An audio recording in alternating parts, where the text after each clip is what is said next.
Welcome, everyone, to the new Bernard Alvarez Webcast. You are watching us on Facebook as well, probably on YouTube. Today, I do have a special guest joining us. As promised, I told you I'd be bringing people in to come teach us new methods for personal empowerment, awakening our consciousness, and everything else that we talk about here on my show. And today I want to welcome Irene O'Garden, who is going to be speaking to us about risk and how we can utilize risk to move forward, to empower our lives.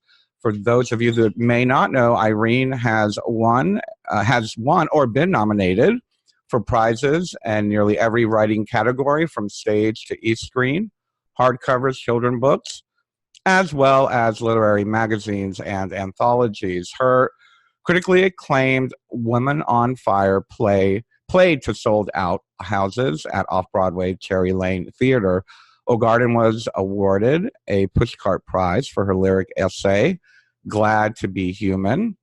A seasoned and entertaining presenter both on stage and video, O'Garden has appeared at top literary venues in Manhattan and in London. And her newest book, which is, can we see it here? Yes, Risking the Rapids, How My Wilderness Adventure Healed My Childhood. Is it out yet already, Irene?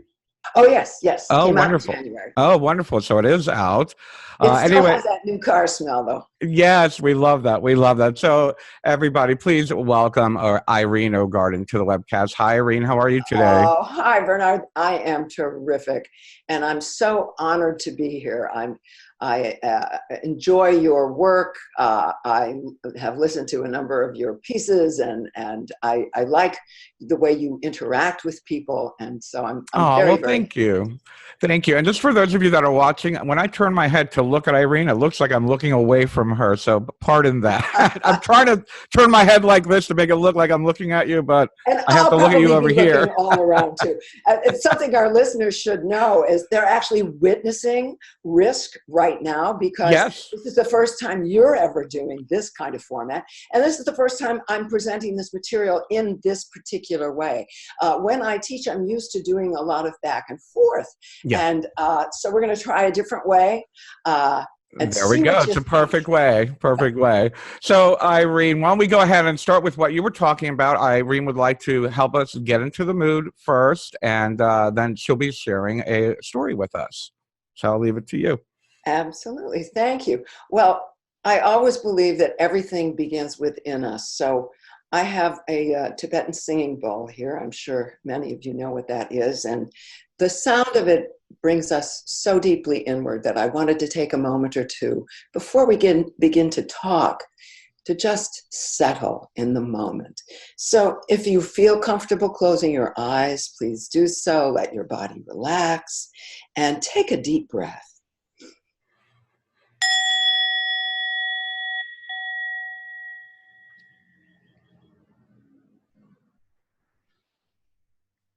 And take another deep breath.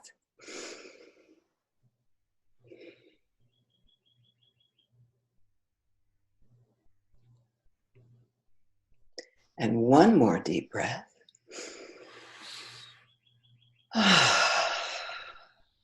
And with our eyes closed, let's just feel that beautiful, peaceful place inside of ourselves. It's there whenever we need it. Let's embrace it right now. And let's be aware that there is a little tickling, a little twisty, a little throbbing. There's a little something within us today that's a little different. So get a feel for that. You'll come back for it a little bit later.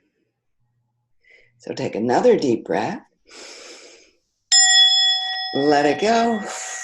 Wiggle your fingers, wiggle your toes, open your eyes, and welcome back.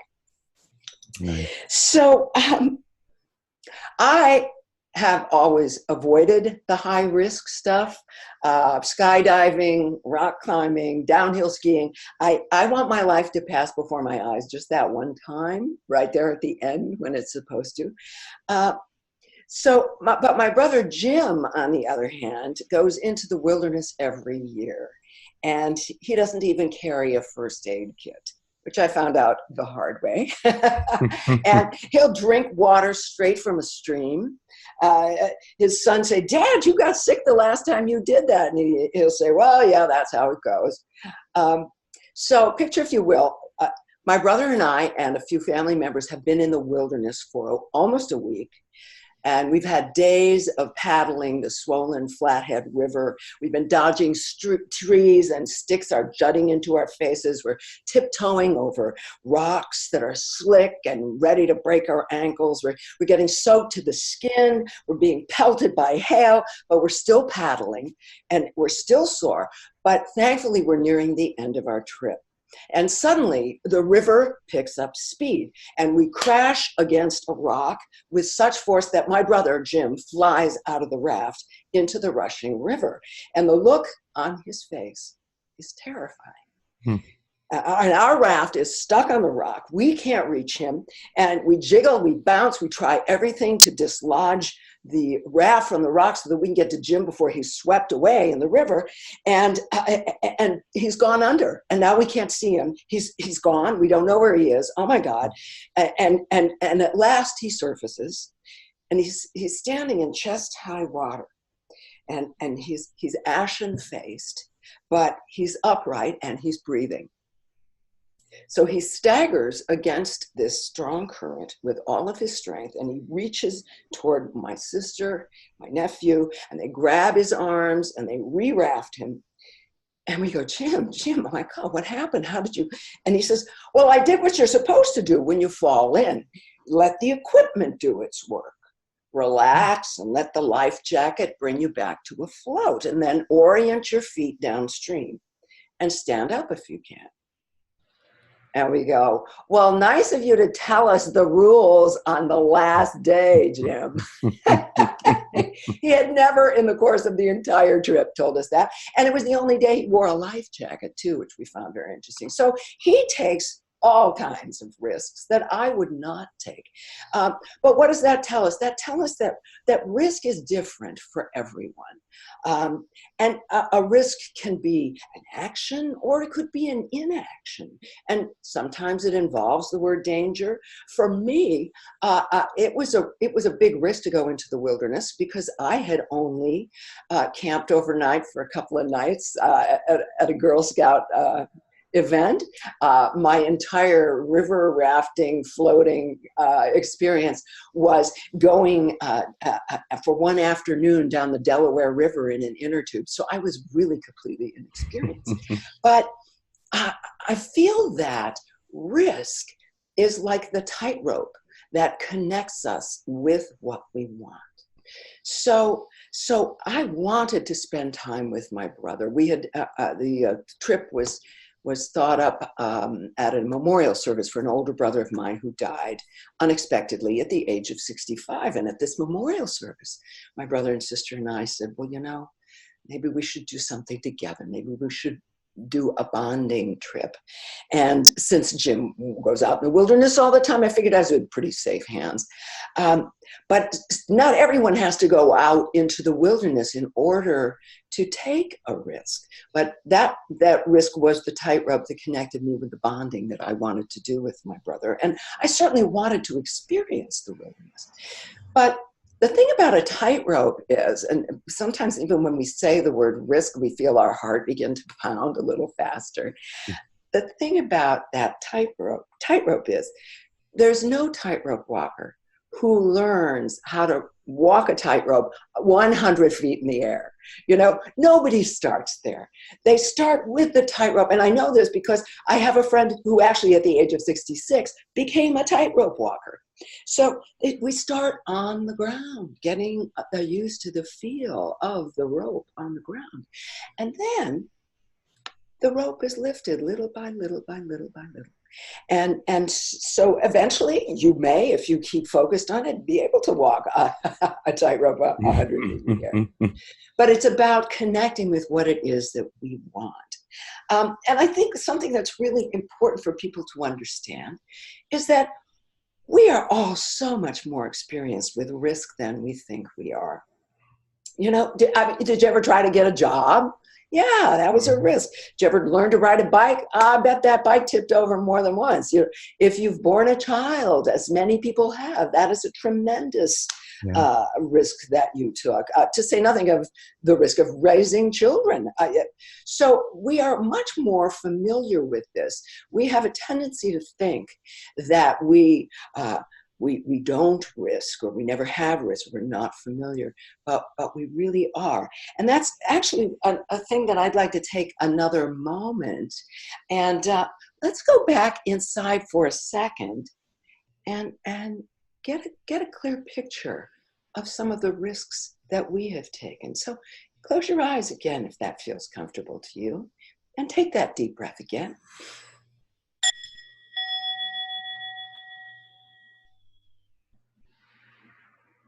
And begin to allow, in a very gentle way, memories of some of the risks that you've taken. Begin to allow those to arise.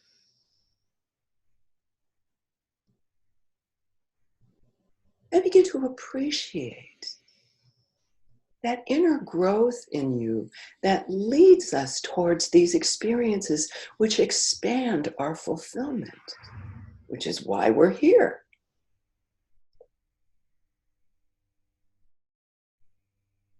And while you're in there, look around, and you may see an image of a person whom you very much admire, who has taken risks, who is an inspiration for you. This could be a family member, a friend, a teacher, a famous person. But allow that energy to join you today. And embrace that.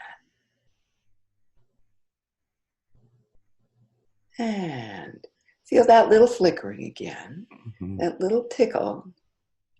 We'll come back for it one more time. So take another deep breath. Let it go. Wiggle your fingers and toes. And welcome back. Oh, my little bell. Wonderful. Spontaneity. So, risk. Let me tell you another story. I was at my health club doing a workout, and somebody I have met at the health club many times came up to me, and she said, "Oh, what are you up to?" And I said, "Well, I have this book out, and it's about risking the rapids of my childhood and risking the rapids of our lives." And she said, "Oh, risk. That's interesting." She said, "My husband is 55. He's been doing the same job for 35 years. And he's getting a little bored with doing that." And she said he could give up this job because he's financially secure enough to be able to make it work. And frankly, he's a little bored, but he's not sure. He's a little afraid to take the risk of quitting the job. And I said, "Well, tell me about it. What is that risk?" And she said, "Well, if he quits his job, he might not really grab the new work that he wants to do.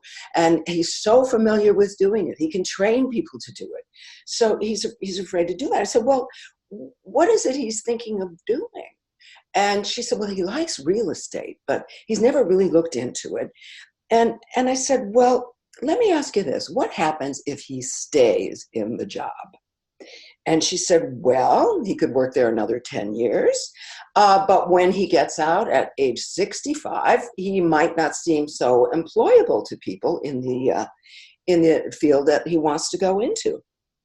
And I said, "Well, doesn't it sometimes happen that companies try to force out older workers and groom younger workers to take their place because it'll cost them less and all that? I mean, doesn't that sometimes happen?" She said, "Oh, absolutely." And I said, "Well, you know what? He is taking a risk already. He's taking a big risk by staying there. And that risk is he might never be able to explore these areas that his heart is leading to him to explore." So one of the biggest ideas that I have to share with you today, and I hope that you will take this in, is that we are constantly risking. And what we would like to do as we grow in the world is to become conscious of the risks that we're taking and make sure the risks that we're taking are the ones that are going to fulfill us. I mean, you hear this story about this guy, and admit it, don't you want to say, oh, come on, guy, take the chance, get out there. Aren't we rooting for him to take that risk? Well, what happens is when we decide to take a risk, there is a risk that feels right, intuitively feels right. And I'm not saying just any old thing, but something that we feel drawn to, which is what that little flickering thing is, that little thing we were talking about that's inside of us that actually drew us to watch this today, because it was about risk. And there's some part of us that wants to take some kind of a risk that we have yet to be fully behind. So we're always taking a risk. So becoming conscious of the risk that we want to take toward our own best fulfillment, toward our own joy, is the first thing. Now, secondly, I said to her, he might not have to quit his job to begin to explore what the risk might be. I said he could perhaps take an online or a weekend real estate course. See if he has a feel for it. Give it a try. Walk the tightrope on the ground first.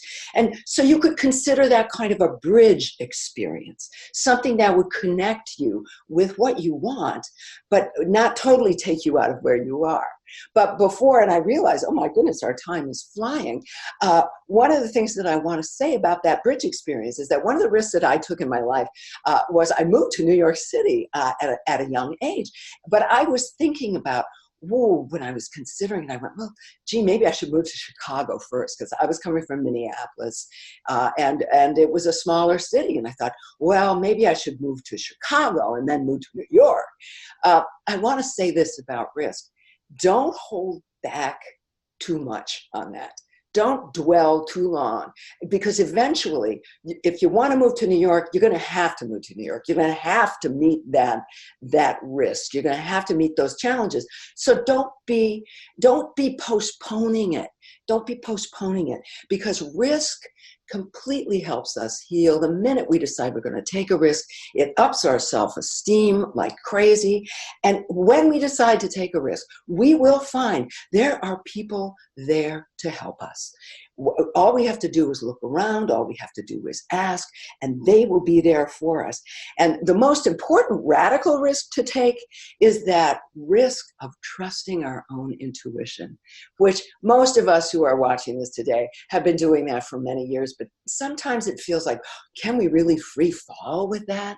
And I just bring you back to my younger brother today and go, well, what we do then is, when we're in the midst of that risk, is we relax, as he did in the river, and we let the equipment, the buoyancy, and in this case, it's the buoyancy of the inner self.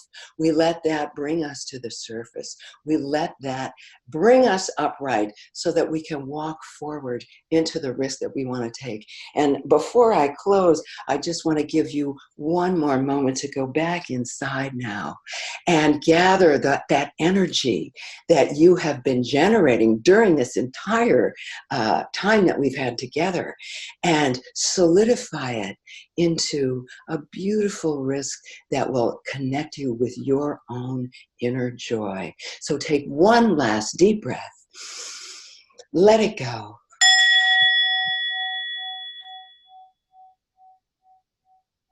And feel that galvanizing energy within you. Feel your own experience at taking risks. Gather that image of that person who is inspiring to you, and address that little flickering feeling. What is it? What direction would you like to take this beautiful growing energy inside of you? And whether or not you can put words to it is not important right now. The feeling is the important thing. The words will come later.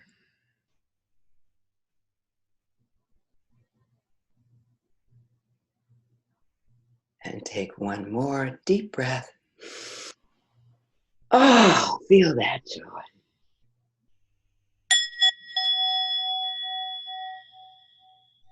And gently open your eyes, wiggle your fingers, wiggle your toes.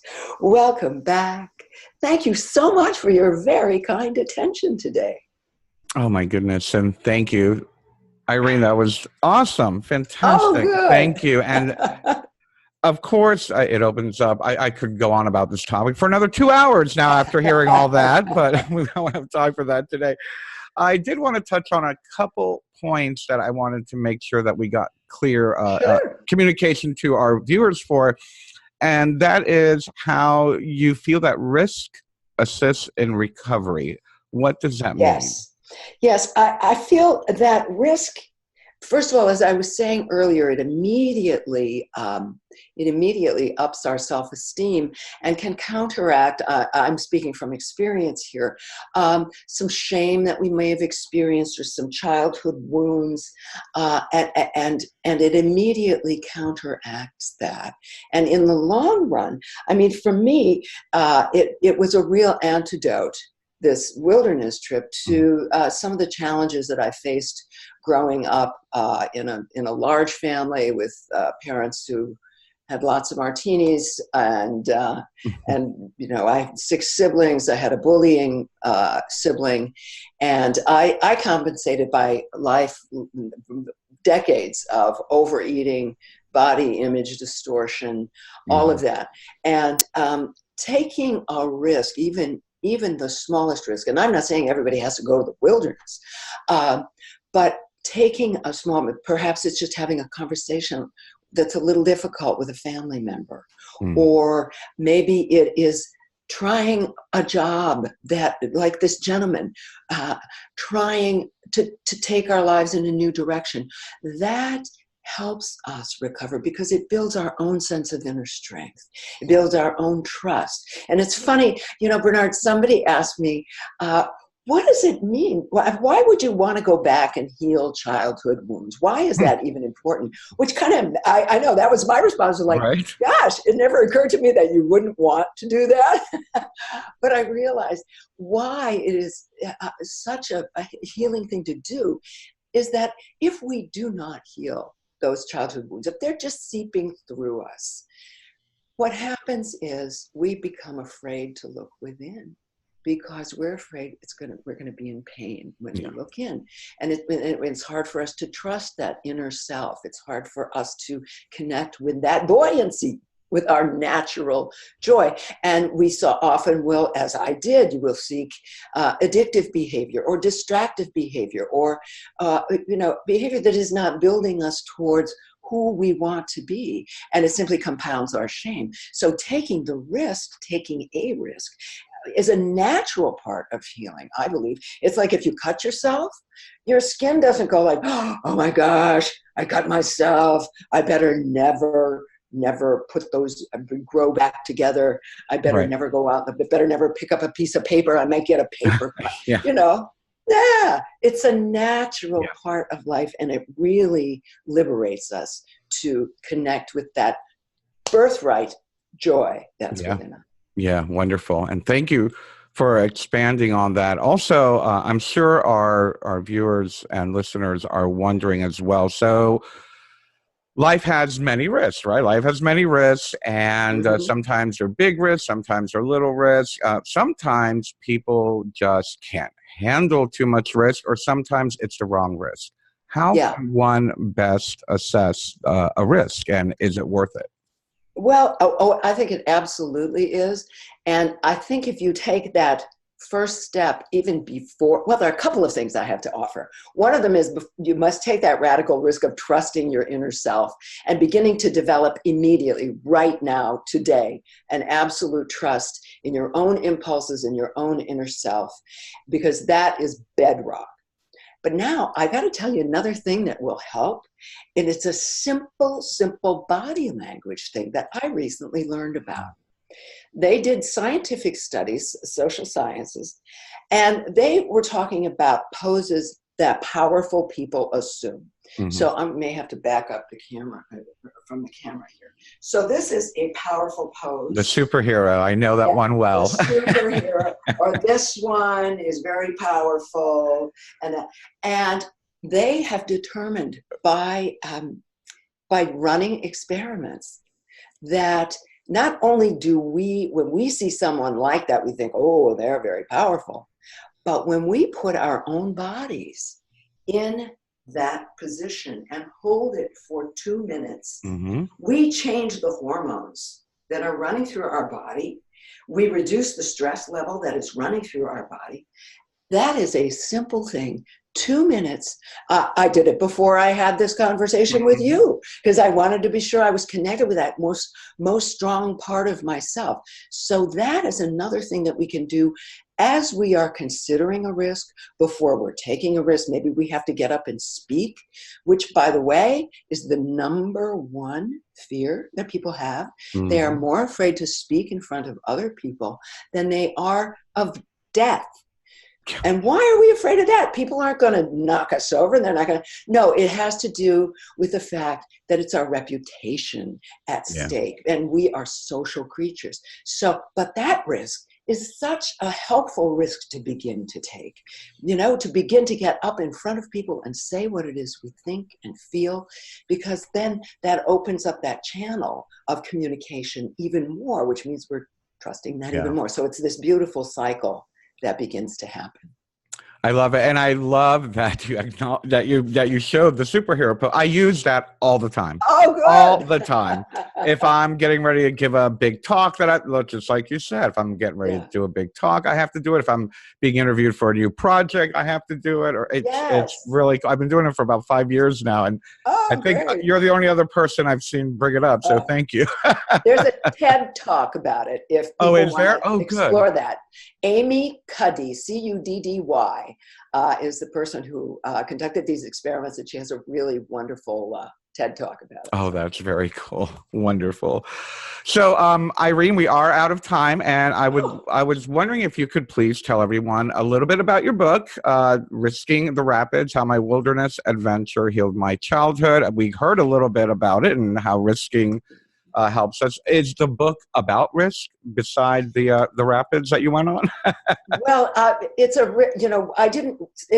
double narrative is how the book is structured. It is about my upbringing in the Midwest, in the middle of a family, in the middle of the country, in the middle of the last century. With this, my father was a local television celebrity. My mother was a sort of icy social she loved to do social things. And as I say, there were these martinis, and there was this bullying brother, and there was a great deal of love too. I don't mean to say it wasn't like we got thrown against the wall or we were starved or anything, but there was a definite emotional neglect, especially on the part of my mother. And so that narrative is braided with the narrative of a journey that I took in 2014 at the age of 62 to the most remote place in the lower 48 states, which is Montana's Bob Marshall Wilderness. And that's the journey that I took with my brother, which is how I know he doesn't take a first aid kit back in the country, in the backcountry. And that trip was much more, he described it to me as a float trip, and it became a rafting trip. And because the river was swollen, there'd been a lot of snow, it was much more harrowing than anybody on the journey, and there were many experienced people on the journey, had ever predicted. So, but I realized after getting out of the wilderness, after that incredible, difficult, challenging risk, that I was free of a lot of stuff that I'd carried for a long time about my childhood. So the book kind of offered me the trip offered me a tremendous metaphor for things that we all face in family life, which is stuff comes rushing at us, sticks are jabbing at our eyes, we're going to get flung out of the raft, we're going to have to swim, and also we are having these moments of spectacular beauty and this beautiful camaraderie with family members and teamwork and all of that. So the book is both of those things wedded together, and with, as you can see, a happy ending. Yes, very much so. Very good. And I'm guessing it's available at all major booksellers, Absolutely. Amazon, Kindle, and all of that. And it is out now. came Yes, out it in is. January. So wonderful. Well, I thank you so much. Is there a website where people can learn more about you? And or do you have a Absolutely. Facebook page or anywhere that they can go visit you? Sure. IreneOgarden.com. You can check me out on Facebook, Irene O'Garden, poet and author. And I'm I.O. Garden at Instagram. Wonderful. Well, I thank you so much, Irene. It was such a pleasure and what a joy to listen to you share your teaching today of risk and how to overcome it. I thank you so much for joining Oh, us. thank you, Bernard. Thanks. And everybody, I, of course, will be back next week, next Tuesday, our regular time. And we're going to be continuing on with my series on balancing the inner elements. I believe we've already done earth and water. I believe we're moving on to fire next, passion, transformation, and using risk to transform. As well, I also want to let you all know that if you are watching this on Tuesday the 19th, my new book, the fourth edition of the Book of One, this is the promo copy, so ignore that gray strip, will not be there on the copy that you get, will be out, and it has a lot of new material I've updated. It was supposed to be a 10th anniversary edition, but I'm a little bit late, so it's the 11th anniversary edition. Anyway, that'll be out, of course, available at Amazon and Kindle as well. Please make sure to look up Irene and check out her book, Risking the Rapids, and I will see you all next week. I love you very much. Bye-bye.